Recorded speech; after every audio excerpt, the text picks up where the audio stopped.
I love my GreenStalk planter, but I have to water it every single day in this heat. And sometimes my strawberries would totally be drooping on the top and my plants were just having such a hard time.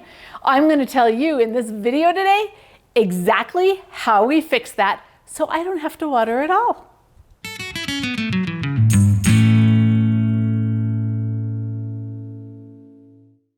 Hey Provident gardeners, welcome back. I'm Kylene and this is Eric.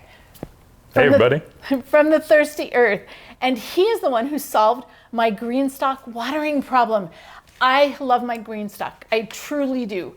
But I was having to water it every single day and I just never seemed to be able to give it quite enough water. Okay, Eric, tell us a little bit about how you solved the problem for me. So this is a cotta cup. A cotta cup is a Thirsty Earth oya, and an oya is a unglazed terracotta pot that's used as a watering device. There's microscopic pores in unglazed terracotta that water seeps slowly through into the surrounding soil. It's an incredibly efficient method of watering. It beats drip by around 90%. That's crazy, right? Yeah. It also allows you to automate the watering of your garden. So right here with this GreenStalk, we've got 3 oyas that are set up and they're being fed by a water reservoir that is quite a bit up there. You can't see it, but it's 70 inches above soil level, which is a lot, sitting on top of 2 275-gallon IBC totes as a tower. Now that we put in 2 weeks ago. This soil is nice and moist. Have you watered it since then? No, not at all. It's crazy because there's brand new little seedlings up there too. You know, one of the things that we love about the GreenStalk is that you water it from the top and then it waters the entire thing and the excess goes out the bottom. Well, that excess that's leaving the bottom of the planter means I'm overwatering and I have to be super conscious about how much water I use. With this system, there is nothing coming out the bottom, and look how beautiful my plants are. So for me, being able to not have to manually water this every day and not be wasting any water means that I can grow a lot of food without it taking up a lot of my time. And I think that's just beautiful because these planters are amazing. You can grow just about anything in them. And now I can make it so that it can water itself, all from a little reservoir that's up there at the very top. Oh, you should probably talk about how the system works. With the Thirsty Earth system, what sets it apart from other oyas is that a traditional oya is going to be just the terracotta. So you'd see something like this, maybe with like a little lid, be buried up to here. You pop that off, hand fill it, lasts 3 or 4 days. And oftentimes you'll see they'll be larger and they'll be shaped more like a teardrop. Those are awesome. These go a little bit farther. We've got them set up so that they can be plumbed together with 1/4-inch tubing. That allows you to put as many as you want, within reason, on a reservoir. In this back raised bed, there's 51 oyas running off 55 gallons. And that is going to last probably close to a week between fills, maybe a little bit longer. Is that crazy? And this right here is hooked up to a 2.5-gallon reservoir that at that height, it needs to be filled probably every 2 or 3 days for these 3 oyas that are watering this GreenStalk tower.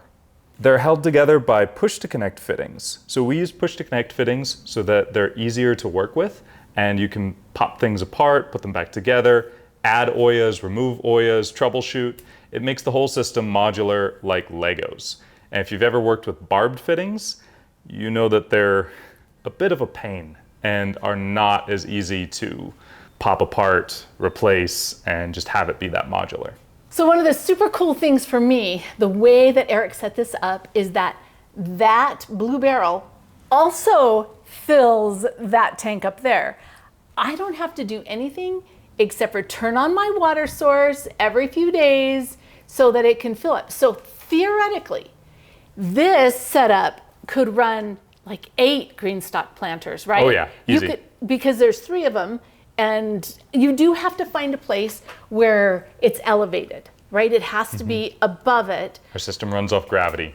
But think about the possibilities. Like, this is totally cool and time savings. And I am super grateful, Eric, for you coming out and doing this, because one of the other things I have now is, instead of my lid up here, now I've got some creeping thyme planted with my strawberries, and it'll look beautiful. It's not wasting any space, and it just takes care of itself.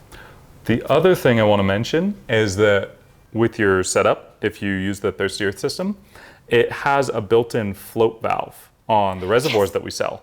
And our DIY kits, which is what you would see on a 55-gallon barrel, because we're not going to ship that, but our DIY kits include the hole saws, the fittings, everything necessary to set it up for that.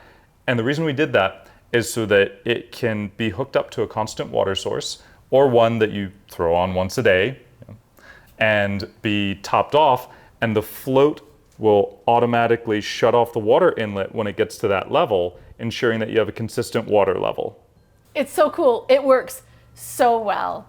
So if you have any questions about this system, because I know it, even when I actually did the research and I found Eric, because I had a problem here in my greenhouse and I needed it solved. In fact, if you click the card in the corner, I'll take you to that video. But I needed this problem solved, and I was a little bit like, oh, can this really work? Can this really work? I'll leave a link in the description, or I'll leave a number in the description so that you can call Eric and he'll help you figure out a system that works well for you, so that you can just grow more food without it costing a lot more time. So thank you, Eric. Thank you, Thirsty Earth, for just designing such a fabulous product. And for our audience, don't be afraid to get a little bit of dirt under those fingernails and turn that dirt into a delicious dinner or amazing strawberries.